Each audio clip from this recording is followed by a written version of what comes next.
Paano ang tamang koneksyon ng submeter from line side to load side? Dun sa mga kaibigan natin, ang video tutorial na ito. Para sa mga kaibigan natin na baguhan, i-share ko naman kung paano i-install ang submeter to circuit breaker. So dito yung loob ng bahay mo, dito ka gagamit. Yan. Maglalagay tayo ng outlet. Lagyan natin ng wire. Sunod naman natin itong home run. Ito yung home run natin papuntang breaker. So dito tayo maglalagay ng load side. At dito naman yung line side. Ito yung duplex outlet natin. Kung halimbawa sa loob ng bahay, lalagay natin dito yung line neutral. So ito yung line neutral. Unahin natin itong line. Tusok natin.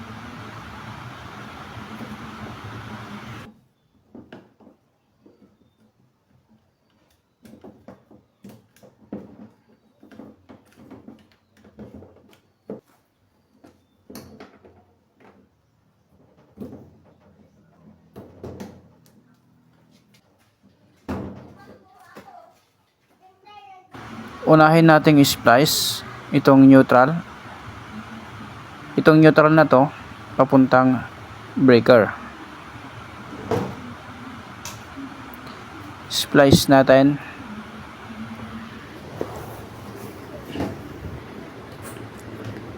Sunod naman natin itong line. Ito yung neutral natin. At ito naman yung line.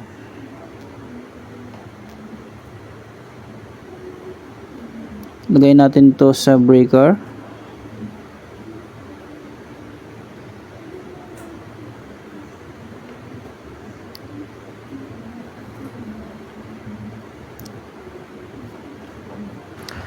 Sunod naman natin itong load side.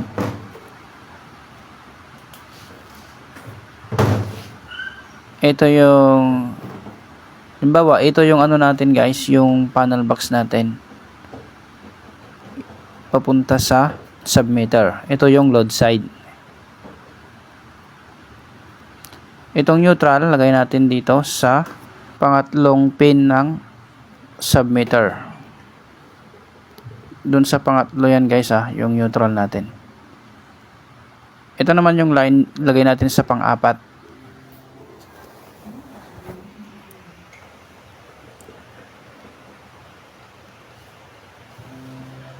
Sunod naman natin itong line side. Dito yung line side, yung manggagaling sa transformer, sa power provider. So itong may tagging,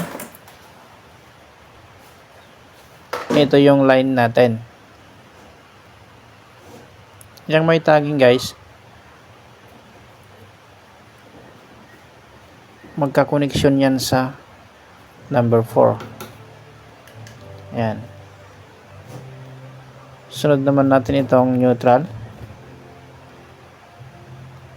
2 and 3 is neutral. 4 is line. So ito yung outlet natin sa loob ng bahay. Kung ano yung sinasaksak natin dito, yun yung marireading ng ating submeter. Ayan.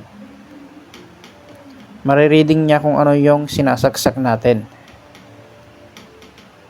Kung mabilis yung blink niya, ibig sabihin malakas yung ginagamit natin. Kahit iisa lang yung sinasaksak natin dito, kung malakas yung wattage niya, mabilis ang blink ni submeter. So ganyan guys yung installation natin.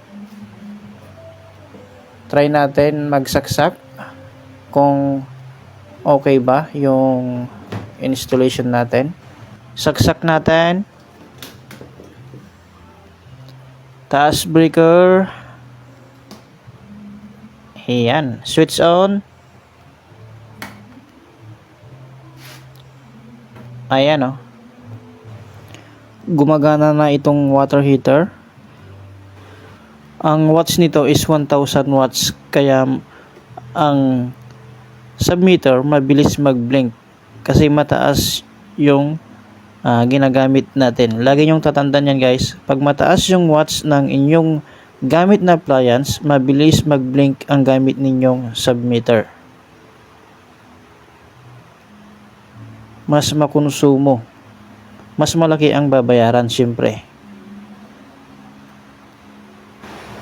Ito yung installation natin. Zoom ko lang. Itong dalawang red, ito yung line side papuntang transformer, power provider. Ito naman 3 and 4, yun yung load side papuntang panel board or circuit breaker.